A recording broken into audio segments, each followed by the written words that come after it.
Hello and welcome to the Marky Worthington Comedy Podcast. This is episode 9 and we've got Greg Kimball. First time he's been on the show and it was good to have him on. Now, before we get into it, we've got a couple of upcoming comedy events around Canberra which you should add to your calendar.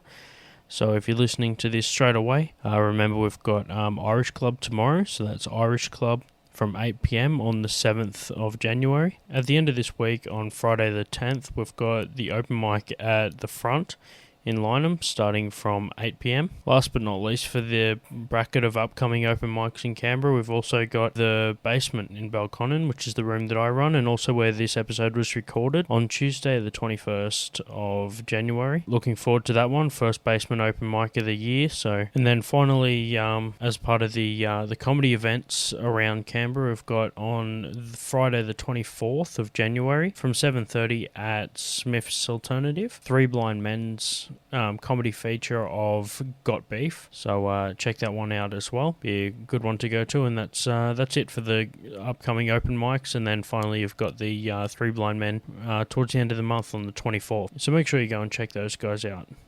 Three Blind Men's made up of Chris Moulton, Taylor Coftry and Nick Schuler, three established Canberra comedians, so it'd be cool to see them on stage and doing what they do. Now we'll get into the episode. Thank you for listening, and remember to like, subscribe, and share the episode.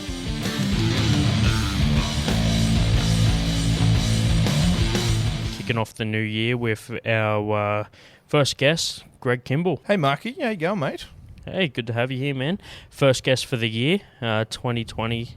We're recording this before that, but hey, it's good to have you on the show. It's good that you broke down the fourth wall immediately at the start of the podcast. Absolutely. No one would have known, but you're just too honest. Yeah, well, that's the beauty of podcasting. We could have recorded this well before that. I like to call them, this is Doug Stanhope's term, evergreen episodes. So, they'll have episodes which they'll record as placeholders. Yeah, right. Yeah. Doug Stanhope's, I saw him live when he came to Canberra. Yep. And I found him quite late into my comedy kind of life. And he's just a phenomenon, isn't he? Oh, man. The story he talks about where his mother is dying and they help her suicide is... I try and describe it to people who haven't heard of him or haven't heard that bit, and trying to describe how it's so brutal but so heartwarming at the same time is really hard to do, but it's a phenomenal bit. Man, I think the reason that he gets away with it in such a way that I've never been able to get away with when I try and tell my friends. I use that bit whenever I try to convince people to come to a Stanhope show, but I'm glad I went and seen him when he was here last, so I had more material to tell other people. But he paints the picture of the relationship between him and his mum, and then you're like, all right, that makes sense. Like, he has a line in there where he's just like, so apparently it was going to take like 50 morphine. She had 90. Hoarded till the day she died. And it just has lines like that where you're like, man. But also his stage presence and persona. Oh, it's got a lot to do with being in comedy for 24 years or something like that. Yeah. Like you know your way around a story and your own personality and your style. Yeah. Especially as someone like he is, who's so committed to his persona. It is just purely him and his way of thinking. And no one else is going to be able to do a story like that. You know? Yeah. He is so natural on stage because he lives his stage persona. Yeah, totally. It's not like, I know that with some people, they are kind of a little bit more sheepish in real life, whereas he seems to be, just from listening to podcasts, and I've never had the chance to meet him. Actually, Phil Carruthers opened for him. That was the show I saw. Yeah, so Bill and I were there. Yeah. And I wore my vintage suit, nice.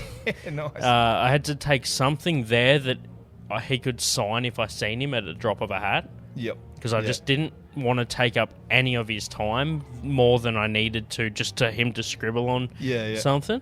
But dude, he signs all his merch still. Like if you order from his store, he signs stuff for you. I got both of his books, signed copies, things like that. So like that's another good point. Is no matter his level, he still puts in that effort to his fans. Yeah, that's why he has a really phenomenal. devoted fan base as well. Yeah.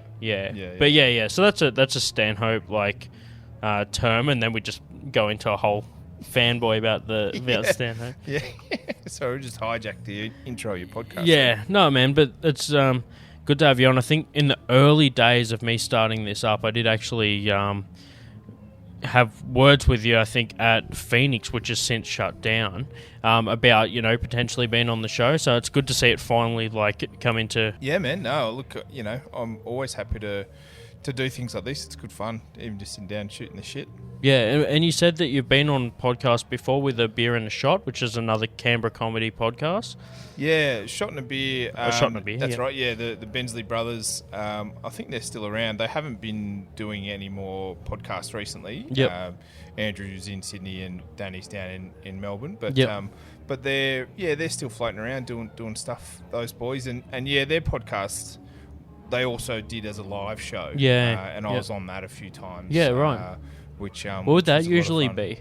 So the format for that was the guest of the podcast would it was like a mini headline show in the first act. So you'd have the boys would sort of co-host. Yep. And then you'd have maybe one or two support acts, and then the guest on the podcast would do about 20. Yeah. And then they'll go and have a break. So that's an hour-ish. Yeah. And then they would have a break, and then the second half is just the live recording of the podcast with that guest. Yeah, right. And those two are just... I'm going to fanboy on the Bensleys now. Those two are just phenomenal in terms of how they can bounce off each other. And I mean, that's from being brothers their whole life. You talk about Stanhope knowing his stuff. I mean, those guys have been doing that their whole lives. Absolutely. And so there's something really nice, and they know each other's sense of humour so well that they're just so natural in playing off each other, and I get along with them really well. They're both really good mates of mine, and so it was a really fun podcast to do. Yeah, cool. A really good mate of mine, Jez Margosis, who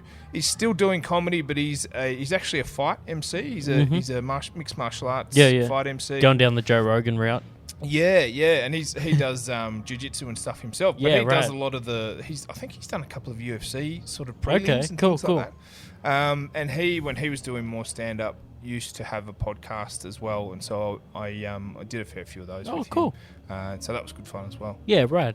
No, it's good to know that you've been on a couple before. I sort of came in at the tail end of Beer and a Shot. Like I didn't see any of the live shows. That was about when I first started in comedy.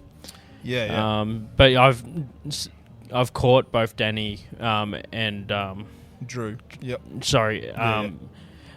At multiple shows around town. I think I know Danny better just because he MC'd a few of the nights. Actually, I think Danny MC'd my second ever open mic at the Front. Yeah, right. And which is now back up and running again, which is really cool. It was a good room too. The Front's killing it, and that was actually my first genuine comedy gig that I ever did. Yeah, was at the Front in Lynham on a Tuesday night. It's on a Friday now, but there was something, and I didn't realise at the time when that was happening that we were talking before we started recording about sort of when I came into the scene, but I felt at the time, and this was in 2009, that the scene had been running for quite a long time and that I was sort of just entering it. But what I realised in the years after was that it had only been going for maybe 6 or 12 months, and that it was all relatively new. And the Front and the Civic Pub were really the two kind of continuing or growing sort of rooms that were happening in Canberra that are still around today and are still killing, and they're still the two best rooms in my opinion, or at least the most consistent, long running kind of rooms. That well, there's some value in the history. So until you build history of the room, which is what I'm trying to do with the basement, you get that feel. Yeah, I just realised how much of a shit comment that was to make while I'm sitting in another open mic room. No. Other than your room, Marky. No, man, look, I know what you mean, because like I said, you need history with a room. And I'm starting to build it here. I mean, I've got plans for 2020 with some of the setups. Like tonight I've got you in to MC the first half, which is something that a format I'd like to do more often. Have an MC. I had Benny Egmalees last time, and he killed it with the MC skills. He's really quick on the MC, riffing on the crowd and with the crowd, and doing callbacks to the last comedian's set and things. Benny Eggs is a legend. He's so good at just being natural and responsive to what's happening around him. Yep. I can, sometimes you never really know what is written with him and what's just sort of coming up in his head as he's off the cuff as he's on stage, and he's just such a great guy to listen to to speak. He's great. I think he just went up to Tamworth and up North Coast and places like that. So he travels with it, which is cool. And I think with a lot of, whether you don't know, you mentioned you don't know sometimes whether it's written or whether it's off the cuff. I think sometimes I'll have material. I'm getting to the point now, so I've just been doing comedy for just over 2 years now, and I have a lot of material that isn't polished, and it might just take an audience member to say something that'll remind me, or a previous bit that'll remind me of something, like a previous comedian if I MC or whatever, or even just the person before me, and I'll be like, all right, I'm doing that now. Like, I might have a 5-minute set for an open mic, and then the previous comedian will bring up something that I'm like, oh, there's that joke, that's how I can deliver it, and it'll all just come together. I'll go, all right, I'll pull this joke, throw that one in instead. I've rewritten my set like a few minutes before I'm even on the stage, and then just retry again. Yeah. And then it works. Like, I've had jokes that have just never worked. I've tried them a couple of times, didn't work. Then I put them after another joke, add them to a different one, something like that, and then all of a sudden it just clicks. I find it hard to throw anything out, even though I reckon, 90% of what I write is junk. But, like, I find it really hard to throw out. I'm a joke hoarder. Like you might be going through a set or have an idea or a chunk of material later on where you've got this weird idea that suddenly fits. And so, you know what I mean? Like, I think that's a really good way to go about it, is the more you hone and the more you revise and review and rewrite your material, the more those other ideas will start to kind of churn in as well. But yeah, and look, I think that the skill of being on stage has got to be as much about the writing as it is about the stagecraft and about your ability to react and sort of listen to what's going on around you and listen to what the crowd's giving you back. Yep. The response you're getting and being able to kind of respond to that, even if you're not getting a necessarily hugely positive one, even acknowledging that to them can change their attitude towards you. Yeah. And suddenly they kind of say, well, at least he's listening. At least he's kind of, he's getting in tune with us. And, I think when you see people who have their jokes written and delivered in that rote kind of standard fashion where they're just going to go power through every line, I think you're less likely to get a really good response from a crowd as to whether you're delivering and then listening and then and because you're less relatable then. Totally. Like if you address something that they've realised, like for example, if it's a smaller crowd, I know a few comedians have like a standard intro for like if there's a smaller crowd, like they'll be like, there's one comedian that has the like, well, I performed to 2,000 people last week, but like this'll do. Yeah, like, nice. And like that just breaks that barrier of like I'm up on stage. Actually, we were talking about other comedians. I was listening to a podcast by a guy called Dean Delray, and he was saying like, well, don't shit on the people that rocked up. Yeah, like, sure, like man. You're mad at everyone else that isn't there. Absolutely, you've got the only people here that you can't be mad at. Yeah, for sure. Yeah. No, I sometimes use a line. There's a few gigs around town. I was at the Boardwalk last week, and some of them, like the basement here, feels like an actual basement. So there's no windows or anything. So it's great. You can actually kind of turn the lights down and keep the lights on the stage high, but those sorts of places where it's a bar or a cafe, they've usually got big open windows, and I usually make the joke that it's really nice to see the crowd. I'm not used to seeing the disappointment on the faces this early in the night, but it's something that you can kind of acknowledge that you can see them too. And it sort of it invites them to actually get involved in what's happening. Well, that happened to me at the last open mic here. I was doing a bit, and one of my friends yelled out, and I was just like, I can't see you, but I'll talk to you. Like, I can't see your face, but this is a good opportunity for me to talk. I accidentally stumbled on a line at the last front. Someone said that they were doing crowd work with the previous set. So I get up there and I get to a section in my set, and I legitimately just forgot the next joke. It's like I've done 4 out of 5 minutes, and I'm just like, I swear I had something for you right now. When you don't expect it, like after a while, I thought that I wouldn't do that again. But for some reason, because I don't have any bad habits of writing my set on my hand or anything like that, I can't, and I don't use my phone or anything. I don't have any frame of reference. So I'm like, all right, let's do some crowd work. And then while I'm midway through the crowd work, I'm like, oh shit, that was the bit I was going to tell. And then so I just had to cut the crowd work short, and I'm just like, actually, fuck crowd work. That's why the only reason you do crowd work is because you forgot what you're going to say, which means I'm not prepared to talk here, which means you guys shouldn't have to talk because I'm not ready to. I shouldn't have to make you guys talk just because I'm not ready to do it. I remember talking to Ronnie Chang about how, because he does his crowd work's incredible. Oh, it's an art. And the way he described it was, he's so full of confidence from the start. So he has full confidence in his ability to come out and come up with something.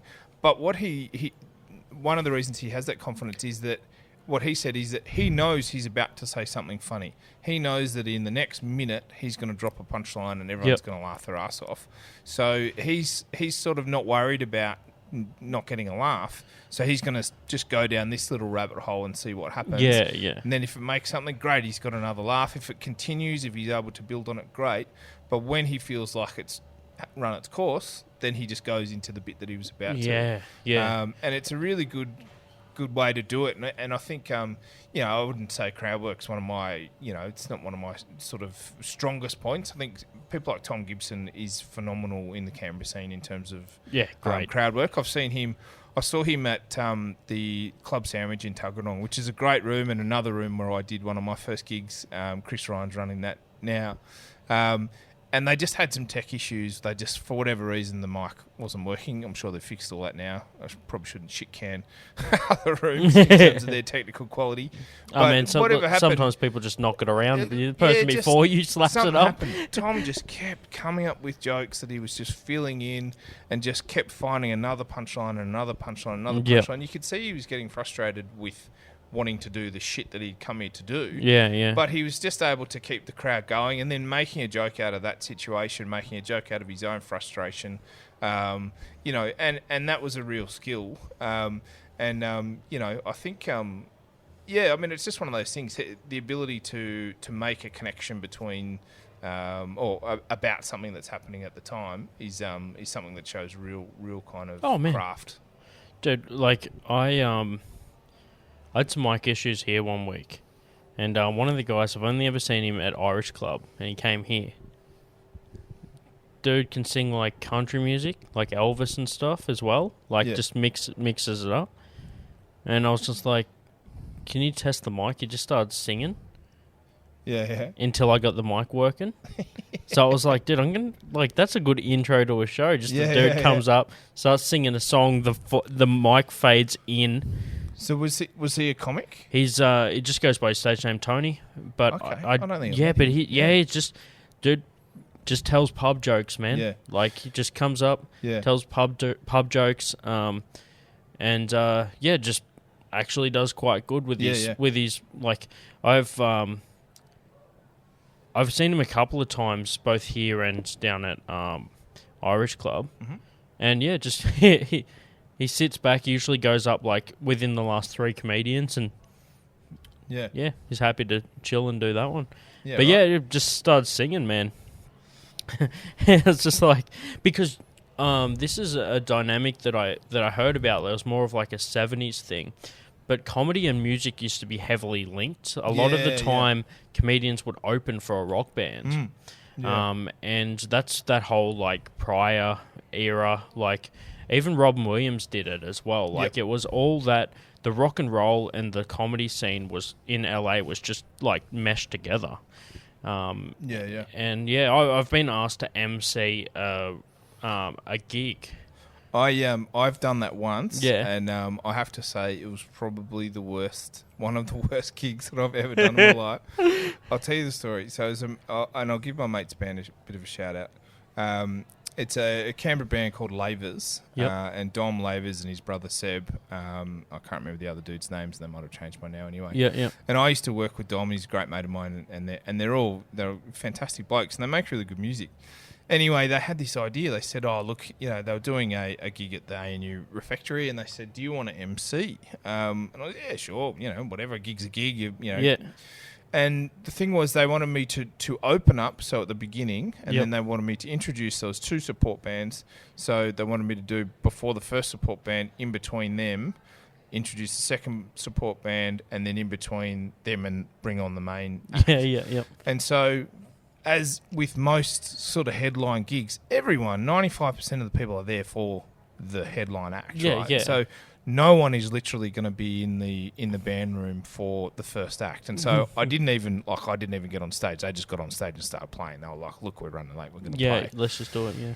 And so after after they finished, there's about a handful of people in there, and I started to try and do some crowd work and sort of, chatting away and stuff like that. And I was trying to encourage people to come closer to the stage. And I was trying to make a joke about how there's nothing wrong with this part of the stage, right? So, you're not going to catch anything, that kind of dumb joke. Yeah. And just before I got on stage, I had just finished talking to someone about my dad, who at the time was undergoing treatment for terminal cancer. Right. And so I was on stage and I'm going, trying to make this joke in my head. And I'm like, "It's okay, guys, you can come over to this part of the stage. It doesn't have cancer." And then as soon as I delivered that punchline, I looked straight at my mate's mum, the guy's band it was, his mum, who had beaten breast cancer. And then I realised that she didn't have a partner with her husband, because he died of cancer. So I've just made a cancer joke about the band and their family who had large amounts of cancer. Right, So that just went so bad already, right? Yeah. And so I was apologising to them. I'm like, "Oh my God, I feel so bad. This is like horrific." And they were like, "Man, it's fine. You're doing your thing. You just, don't worry about it. It's fine." She was cool. She was a total legend about it. So anyway, the second band comes on and they do their thing, and then I get up, and by that stage, so the people had started to come in, and by the intermission between the second and the main act, everyone's in there, and they've all been drinking, so everyone's just fucking, off their face. And I had this thing where I was going to come out and I was going to tell a couple of stories about my mate Dom, and I was going to do this little bit that I'd written. And you're reading your notes before. Oh you go yeah. And I've been to rock concerts before. Yeah. And when you do a comedy show, people listen to the comedian, right? Yeah. Whereas at the rock show, they don't give a fuck about some guys on stage. And they literally just started yelling over me, and I'm like bringing the band out one by one, and they're just like, "Get off," like booing me off the stage.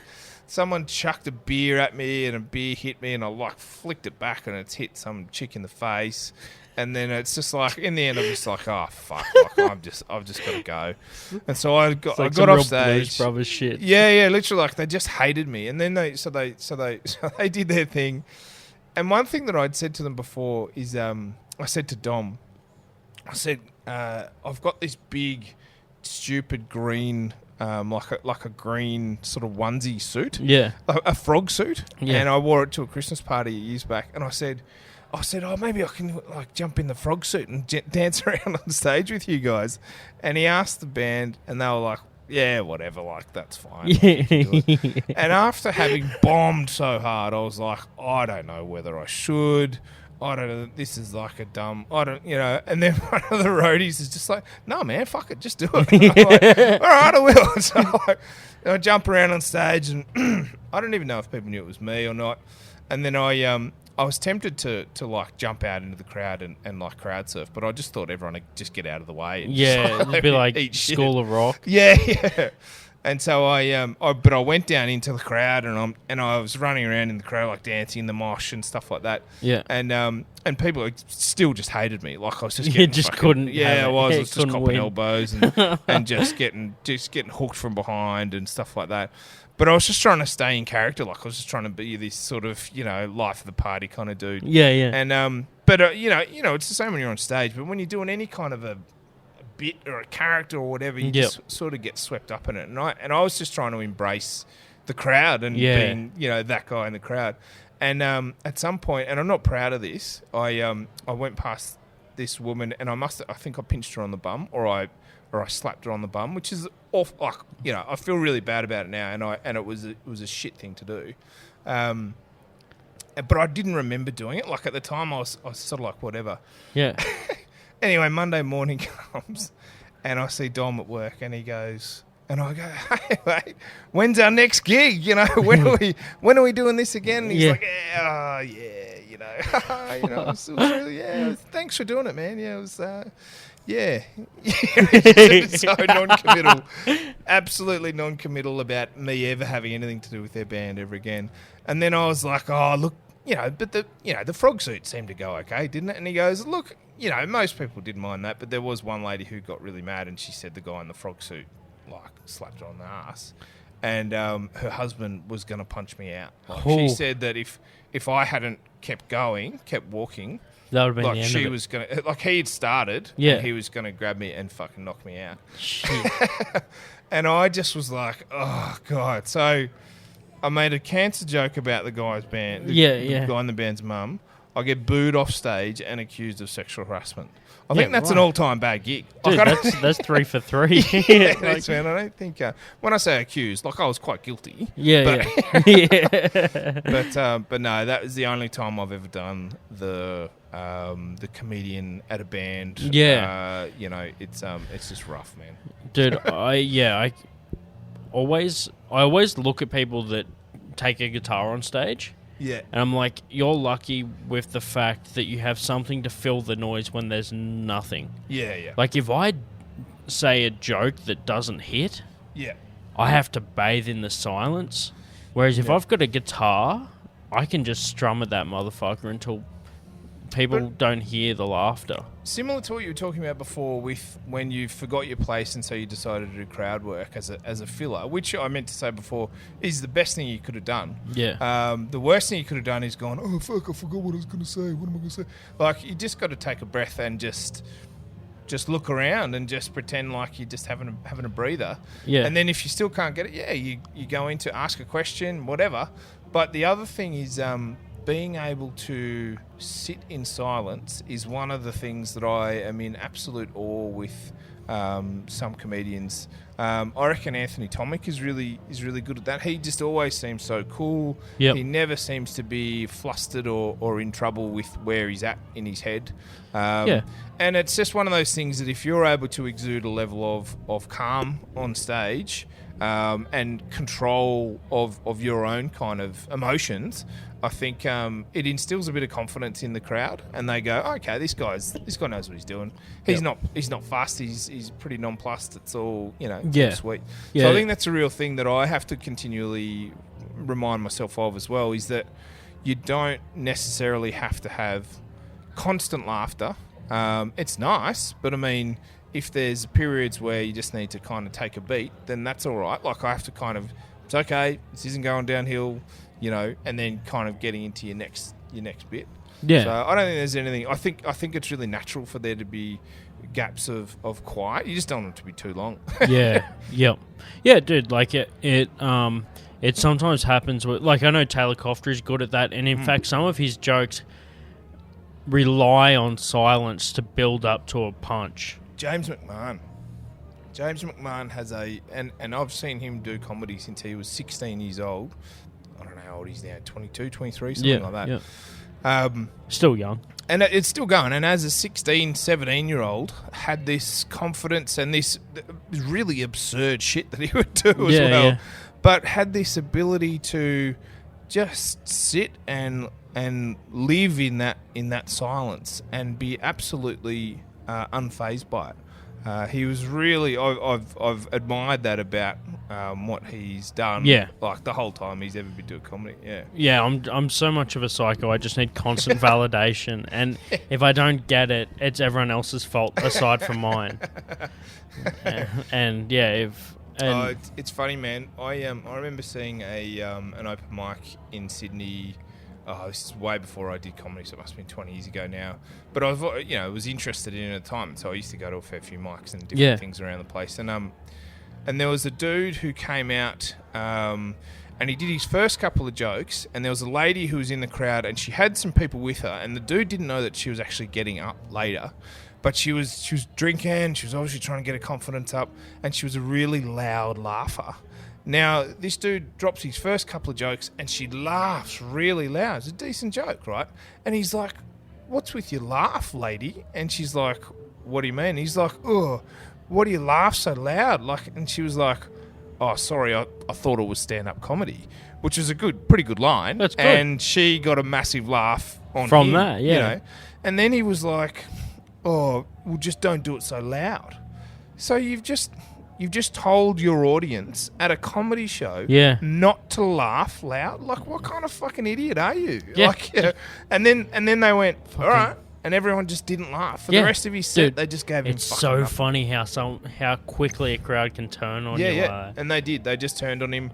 And in the end, he was just like, all right, And so, I mean, that's one of those things I always try and keep in mind. I think it's a fine line with crowd work and hecklers as well. Yep. Sometimes there's a big difference between doing crowd work and hecklers. So sometimes you might have people who go into the crowd to get a response or to set up a joke or whatever, and then later on the crowd doesn't necessarily know the difference, and so they might think, "Oh, I can contribute here as well." True. And then they'll say something, and then the comic could be like, "Shut the fuck up." Yeah. No, I've heard of that. You can't ask for it in 1 minute and then get angry when they provide the same kind of feedback contribution later on. Yeah. So I've heard that with comedians that take an opener.